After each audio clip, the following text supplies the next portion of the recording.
What's up, everybody? It's Ryan Donnelly from RyanD.com. Check out CalmSupport.com for stress, relaxation, immune, and sleep support. Products also available on Amazon and RyanD.com for free addiction coaching powered by donations.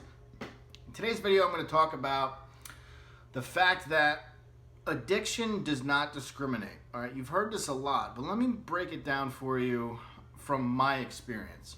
When I first, got into recovery, first got clean, I went to Salvation Army. It's a free addiction treatment rehab treatment center in Manhattan. It's free because you work for them.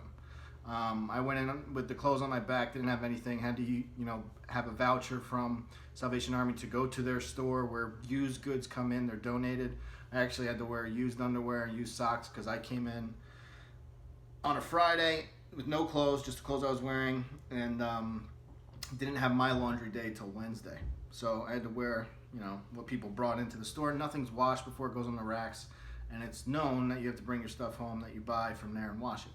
So that was, a little concerning, but I came in there with the idea that everyone was going to be, bottomed out, poor, and recovery was like everyone was in the same arena.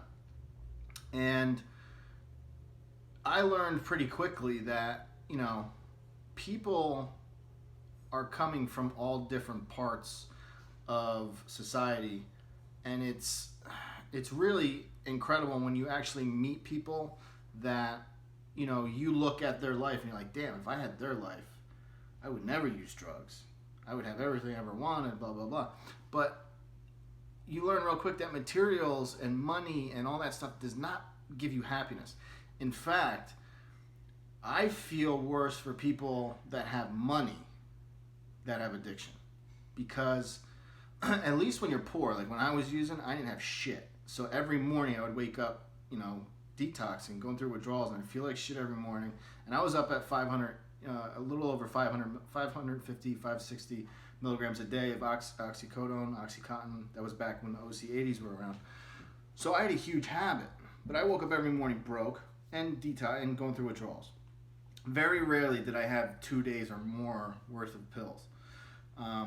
So I would have to figure out ways to make money, and you become a hustler. You pull dope fiend moves. You steal. You burn. I did everything. So it was hard every day. It was a lot of work, a lot of stress trying to feed my addiction to not get sick. But then again, when you have all the money and you're wealthy, there's nothing stopping you from just splurging. And I've met, doing what I do and having the reach that I have from YouTube and the internet, I've helped people, celebrities, politicians kids, celebrities' kids, people from all walks of high society. I've dealt with top 1%ers where I've been to their homes and, almost shit my pants because I can't believe how people live. But it doesn't matter how much money you have. It doesn't matter what kind of things you have. This reaches everyone. And just because you have quote-unquote everything in the world does not mean you're not going to be touched by this. And that was mind-blowing in the beginning for me when I really started to meet people that were out of my comfort zone at first, because I looked at them differently because I wasn't from that kind of upbringing. I didn't have anywhere near anything these people had. But then again, when I actually saw the problems that were festering in their life, it really blew me away. I'm like, this is much harder to deal with, because when somebody has a trust fund, your kid has a trust fund and they got all this money and they've already moved it around to accounts and you don't even know how much money they have. Like, imagine being an addict and having, $1 million in the bank account. Like, I'd be dead. I would have died a long time ago.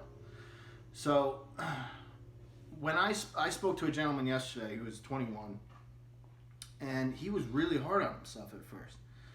But, as we were talking, he was like, I know it doesn't discriminate. I could, the people that he's been around, he goes to college and he sees people, and he's like, this really doesn't discriminate. Like, he really thought it was the way I thought it was. at first, but then he's starting to realize, you know, it touches a lot of people's lives that you wouldn't think would really get involved in it.